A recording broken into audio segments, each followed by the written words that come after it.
आज प्रधानमंत्री जी की अध्यक्षता में हुई सीसीए की मीटिंग में किसानों के लिए बहुत महत्वपूर्ण निर्णय लिया गया। उसमें से एक निर्णय यहाँ आपके सामने रखा, जिसमें गन्ना किसानों को प्राइस ज़्यादा मिलेगी।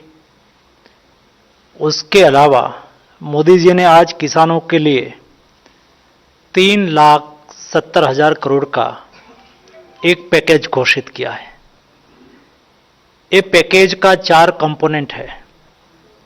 एक है हमारी यूरिया स्कीम, जो 2025 तक यानी कि 22-23, 23-24 और 24-25 3 साल के लिए 3,68,000 करोड़ रुपया का प्रावधान किया गया है।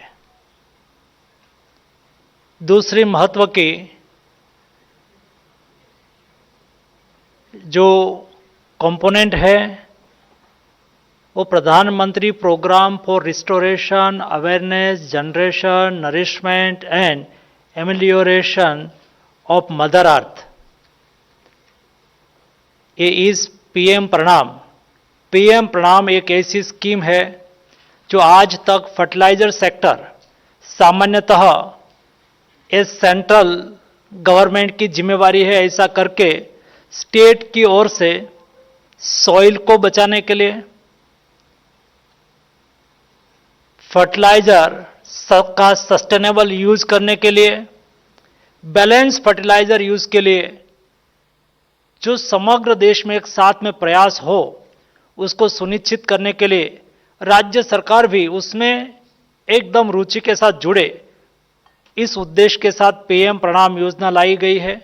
पीएम प्रणाम योजना के तहत जो राज्य अल्टरनेट फर्टिलाइजर का उपयोग करेगा, केमिकल फर्टिलाइजर का कंजप्शन कम करेगा, ऐसे राज्यों को जो सब्सिडी बचती है, फॉर एग्जाम्पल एक state 10 lakh metric tonne chemical fertiliser का यूज कर रहा है, लेकिन उन्होंने अल्टरनेट फर्टिलाइजर का यूज किया और केमिकल्स फर्टिलाइजर का यूज 3 लाख मेट्रिक टन कम किया, तो 3 लाख मेट्रिक टन कम होने से उसमें से बचने वाली 3,000 करोड़ की सब्सिडी में से 1,500 करोड़ रुपया यानी कि 50% राशि स्टेट गवर्नमेंट को सपोर्ट के लिए दी जाएगी, ताकि ये राशि का उपयोग करके स्टेट गवर्नमेंट अपने स्टेट में अल्टरनेट फर्टिलाइजर को बढ़ावा दे या तो अपने स्टेट के डेवलपमेंट के लिए भी उसका उपयोग कर सके। उस उद्देश्य के साथ पीएम प्रणाम योजना लाई गई है।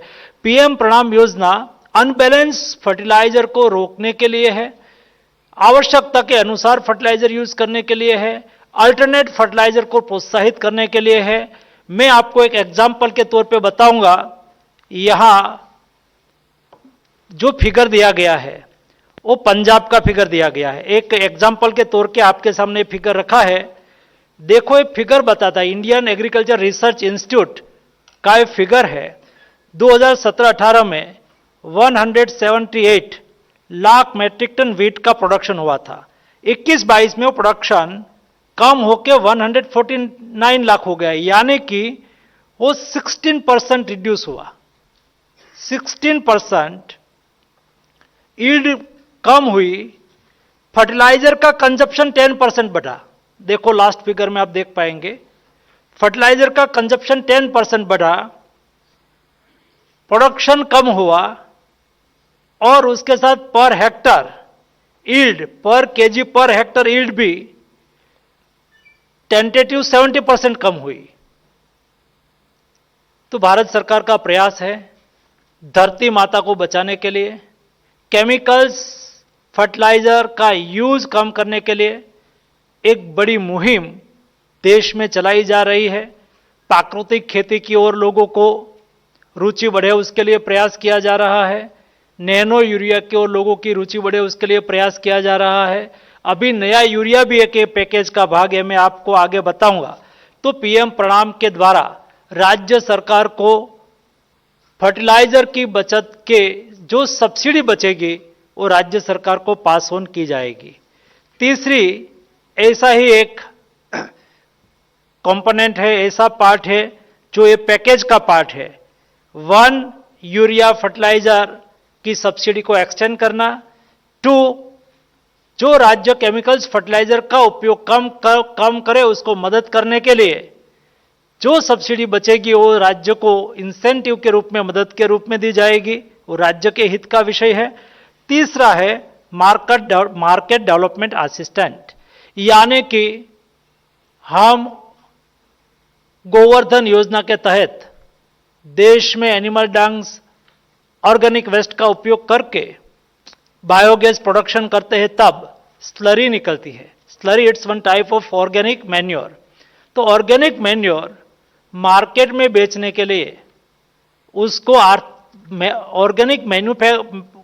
ऑर्गेनिक मैन्योर बनाने वाले, यानी कि गोवर्धन स्कीम चलाने वाले प्लांट को सस्टेन करने के लिए ऐसे प्लांट और देश में बने और विकसे, उसमें से ग्रीन ग्रेस पैदा हो और उसमें से निकला हुआ ऑर्गेनिक फर्टिलाइजर को फॉस्फेट रिच करके मार्केट में बेचने के लिए प्रति मैट्रिक टन 1500 रुपये की सब्सिडी दी जाएगी। उसके लिए 3 साल के लिए 1451 करोड़ रुपया का प्रावधान किया गया है।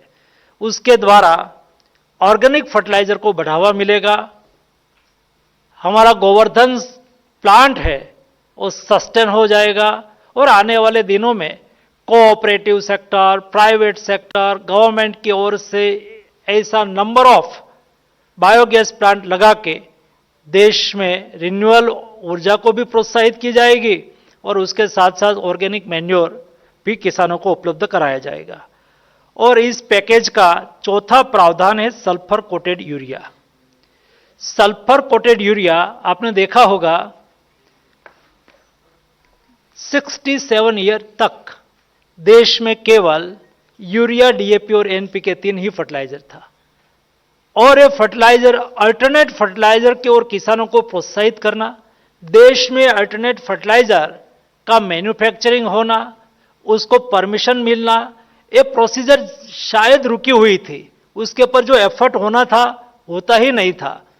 मोदी गवर्नमेंट ने ये प्रयास किया कि देश में यूरिया की किल्लत हो गई तो बाद में लोगों को रोड पे आने की आवश्यकता नहीं है, उसको अल्टरनेट यूरिया मिलना चाहिए, अच्छा यूरिया मिलना चाहिए, उसको नाइट्रोजन की आवश्यकता है फसल को तो उसको नाइट्रोजन मिलना चाहिए। तो ये नाइट्रोजन अल्टरनेट सोर्स से भी मिल सकता है। कौन से सोर्स से नाइट्रोजन मिले उसके लिए जो व्यवस्था की गई है वो आपने देखा होगा ये स्लाइड में। पहले तो कन्वेंशनल यूरिया चलता था। कन्वेंशनल यूरिया यानी कि यूरिया जो हम डालते हैं उसका एब्सॉर्ब की क्षमता, गलन क्षमता और पौधा उसको उपयोग कर पाए, फसल उसको उपयोग कर पाए, वो 30% था, यानी कि 40% से कम था। तो बाद में मोदी जी ने नीम कोटिंग किया। नीम कोटिंग करने से उसकी गलन क्षमता थोड़ी धीमी हो गई, यानी कि थोड़ा स्लो रिलीज हुआ, तो उसका उपयोग 40 से 50% नाइट्रोजन फसल उपयोग करे, ऐसी व्यवस्था हुई। फिर उसमें आगे रिसर्च करने की आवश्यकता लगी। दोस्तों, हिंदुस्तान विश्व का पहला देश बना जिन्होंने नैनो यूरिया बना लिया। आज सारी दुनिया में नैनो यूरिया की डिमांड है। नैनो यूरिया यानी कि एक बैग यूरिया इक्विवेलेंट एक 500 ml बोतल, 500 ml बोतल को वाटर में सोल्यूबल करके स्प्रे करने से वो एक बैग यूरिया के बराबर हो जाता है। उसका प्रचार प्रसार देश में बहुत हुआ और किसानों ने नैनो यूरिया को एक्सेप्ट कर लिया। आज बड़ी मात्रा में नैनो यूरिया का यूज हो रहा है और नैनो यूरिया की एब्सॉर्ब पावर, यानी कि जो नैनो यूरिया हम स्प्रे करते हैं 80% फसल के उपयोग में आ जाते हैं। Conventional urea 30%, nano urea 80%। जो फसल को जरूरी नाइट्रोजन है उसमें से 80% नाइट्रोजन वो स्प्रे किया हुआ नैनो यूरिया से ले लेता है, उससे सॉइल बचती है, कन्वेंशनल यूरिया का कंजप्शन कम होता है। अल्टीमेटली फूड ग्रेन्स में केमिकल्स, फर्टिलाइजर और पेस्टिसाइड का उपयोग या तो जाने से स्वाभाविक तौर पर कई ऐसी वैश्विक स्टडी और देश की भी स्टडी बताती है कि उसमें लोगों की हेल्थ पर साइड इफेक्ट हो सकती है। एक कैसे हम कम करें, इसलिए नैनो यूरिया का भी उपयोग बढ़ा और आज के दिन में ये पैकेज का चौथा प्रावधान है sulphur coated urea. Sulphur coated urea यानी कि जो यूरिया बनता है उसमें सल्फर डाला जाएगा। हमारी मिट्टी में सल्फर की पहले से, हिंदुस्तान की मिट्टी में सल्फर की पहले से कमी है, तो ये कमी को पूरी करने के लिए हमें सल्फर कोटेड यूरिया का यूज करने से उसकी गलन क्षमता धीमी हो जाती है। आपने देखा होगा स्लो रिलीजिंग 78% फसल के उपयोग में आएगा। और जब कोई फसल है उसको न्यूट्रिएंट लेने के योग्य बनाने के लिए सल्फर की आवश्यकता होती है, तो सल्फर भी उससे मिलेगा, तो हमारी ईल्ड भी बढ़ेगी, उसको अच्छी तरह से न्यूट्रिएंट मिल जाएंगे और हमारे किसान की फसल अच्छी होगी, उसकी ईल्ड बढ़ेगी, उसकी इनकम बढ़ेगी। तो आज कुल मिला के 4 प्रावधान के तहत एक पैकेज के रूप में अगले 3 साल में 3,70,000 करोड़ रुपया हम किसान के हित में खर्च करेंगे। मैं ये भी आपको बताना चाहूँगा, मोदी गवर्नमेंट किसान के लिए हर संभव सहयोग करती रही है। एमएसपी बढ़ाने की आवश्यकता हो, एमएसपी बढ़ी। फर्टिलाइजर की प्राइस आपने देखा होगा लास्ट ईयर जब कोविड क्राइसिस हुई, पोर्ट बंद थे, दुनिया में फर्टिलाइजर प्लांट बंद थे और प्राइस एकदम हाइक हो गई। $950 प्रति 1 मैट्रिक टन डीएपी का हो गया, जो सामान्यतः 300-350 होता है।